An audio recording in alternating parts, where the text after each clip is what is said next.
Hello students, welcome back to my channel Shiksha competition. और यहाँ पर हमारी जो सीरीज़ है हिंदी साहित्य, हम यहाँ पर पढ़ रहे हैं। हिंदी साहित्य में महत्वपूर्ण क्वेश्चंस की सीरीज यहाँ पर चल रही है। यूजीसी नेट के लिए जो यूनिट 2 है उसकी हम यहाँ पर कंप्लीट तैयारी कर रहे हैं।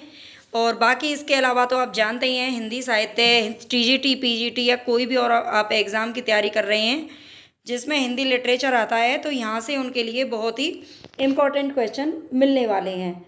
तो अपनी क्लास की तरफ चलने से पहले आपसे रिक्वेस्ट करती हूँ, अगर आपको वीडियो पसंद आती है तो प्लीज़ लाइक ज़रूर किया करो, नहीं आती है तो कोई बात नहीं।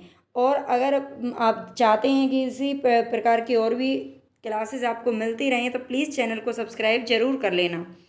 तो चलते हैं, आज मैं यहाँ पर वन लाइनर प्रश्नोत्तरी लेके आई हूँ। पहले हम आदिकाल भक्तिकाल मतलब इनकी वन लाइनर क्वेश्चन मैं आपको करा देती हूँ। उसके बाद फिर हम एक दो टेस्ट रख लेंगे, यानी कि एमसीक्यू फॉर्म में। ठीक है, इससे पहले मैं कल एक क्लास मैंने डाली थी हिंदी साहित्य की, जो कि एमसीक्यू बेस्ड थी। उसमें सारे ग्रंथ थे, उस अगर आपने नहीं देखी है तो जरूर देख लेना।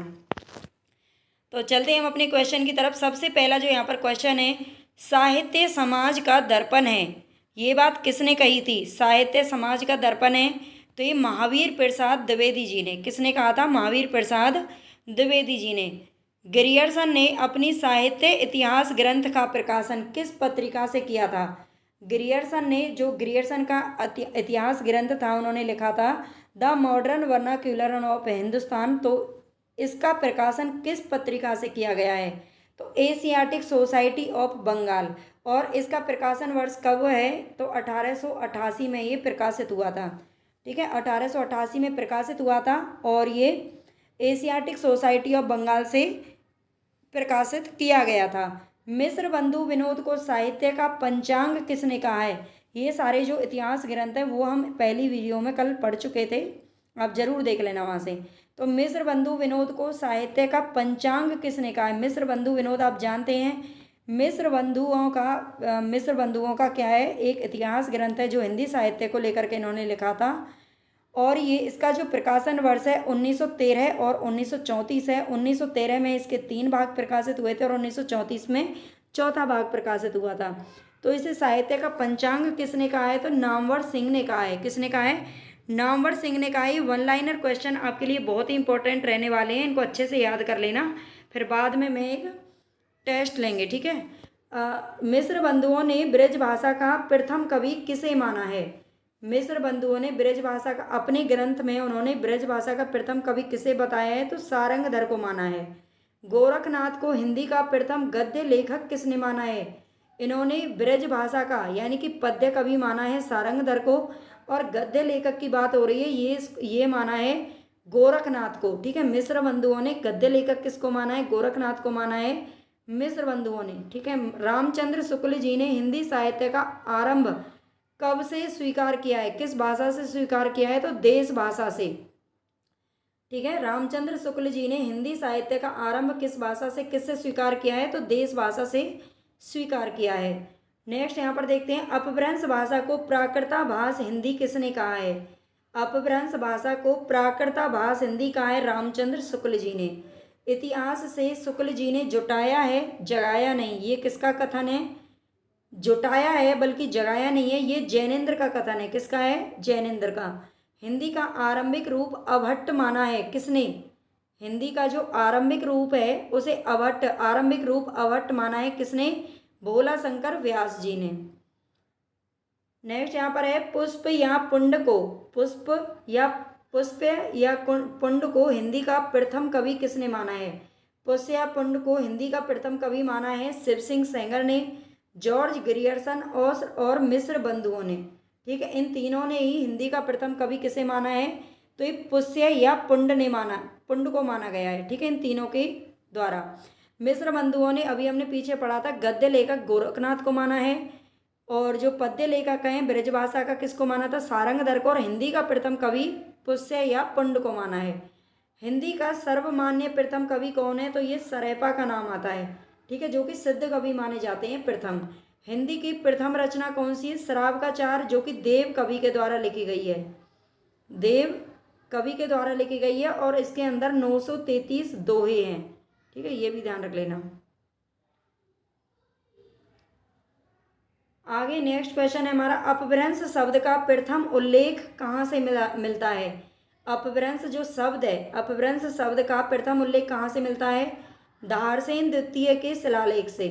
ठीक है, धारसेन द्वितीय के शिलालेख से। जो धारसेन द्वितीय थे उन्होंने इस शिलालेख में लिखवाया था कि जो उनके पिताजी थे, अपने पिताजी की प्रशंसा में इन्होंने लिखा था कि वो अपभ्रंश के और 14 भाषाओं के क्या थे, ज्ञाता थे, जानकार थे। ठीक है, तो तब वहाँ पर अपभ्रंश का नाम आया था। अपभ्रंश का कालिदास अपभ्रंश का कालिदास स्वयंभू को किसने माना है। अपभ्रंश का कालिदास स्वयंभू को किसने माना है, तो भोला शंकर व्यास जी ने माना है। ठीक है, अपभ्रंश का कालिदास किसे कहा जाता है, स्वयंभू को भोला शंकर व्यास जी ने कहा था। अपभ्रंश साहित्य का व्यास किसे कहा जाता है, तो पुष्पदंत को कहा जाता है। अपभ्रंश साहित्य का व्यास किसे कहते हैं, पुष्पदंत को। भोला शंकर व्यास जी ने माघ, भारवी, बाण और भभूति संस्कृत के ही हैं। चारों आचार्य, चारों विद्वान किसके हैं, संस्कृत भाषा के हैं। और भोला शंकर व्यास जी ने इन चारों की जो संज्ञा है वो किस एक को दी है, तो ये पुष्पदंत को दी है। जैन पुराण की संज्ञा किसको दी जाती है, महापुराण को। किसको दी जाती है, पुष्पदंत का जो महापुराण है उसे दी जाती है। पुष्पदंत ने यशोधरा का वर्णन किसमें किया है, पुष्पदंत ने यशोधरा का वर्णन किया है जसहर चरियु में। किसमें किया है, जसहर चरियु जो ग्रंथ है उसमें किया है। अपभ्रंश साहित्य में दोहा काव्य परंपरा की शुरुआत किसने की थी, तो ये स्वयंभू के द्वारा की गई है। अपभ्रंश जो साहित्य है उसमें दोहा काव्य परंपरा की शुरुआत किसने की है, स्वयंभू जी के द्वारा की गई है। दोहों की अविरल एवं अखंडित परंपरा अपभ्रंश में किससे चलती है, जोइंदू से। दोहों की अविरल एवं अखंडित परंपरा अपभ्रंश में किससे चलती है, जोइंदू से। जैन उत्तर साहित्य में लौकिक प्रेम काव्य की शुरुआत किससे होती है, संदेश रासक से। ठीक है, संदेश रासक जो कि अब्दुल रहमान की रचना है। जैन उत्तर साहित्य में लौकिक प्रेम काव्य की शुरुआत होती है संदेश रासक से। भारतीय भाषा में रचित किसी भी इस्लाम धर्मावलंबी की प्रथम रचना कौन सी है, तो ये संदेश रासक है। ठीक है, इस्लाम धर्मावलंबी की प्रथम रचना है और ये भारतीय भाषा में रचित है। किसकी है, अब्दुल रहमान जो कि इस्लामिक धर्म से संबंध रखते थे, उन्होंने ये रचना लिखी थी भारतीय भाषा में। इंद्रिय सुख एवं सांसारिक सुख की निंदा किसमें की गई है, पाहुड़ दोहा में, जो कि किसकी रचना है, राम सिंह की रचना है। ठीक है, राम सिंह की रचना है ये।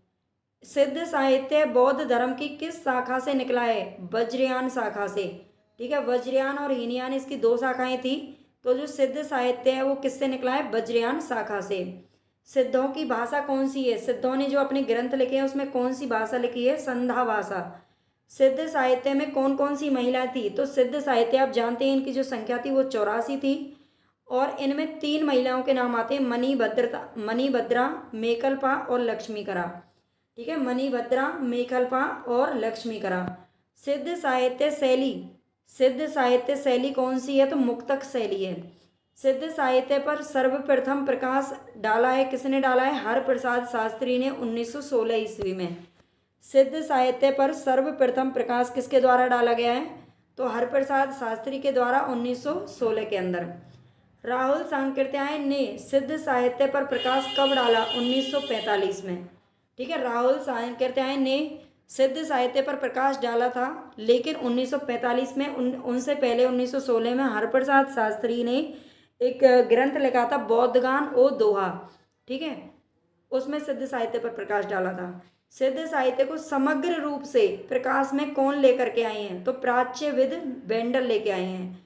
मायावाद किसका दर्शन है, तो ये शंकराचार्य का दर्शन है मायावाद। राहुल भद्र किसका उपनाम है, सरेपा का। सिद्धों में सबसे ऊंचा स्थान किसका है, तो ये लुईपा का है। किसका है, लुईपा का है, जो कि एक सिद्ध कवि थे। नाथ संप्रदाय की दार्शनिकता सैद्धांतिक रूप से कहाँ से ली गई है, शेष मत से। नाथ संप्रदाय की दार्शनिकता सैद्धांतिक रूप से कहाँ से ली गई है, शेष मत से। गोरखनाथ ने हठयोग लिया कहाँ से, पतंजलि से।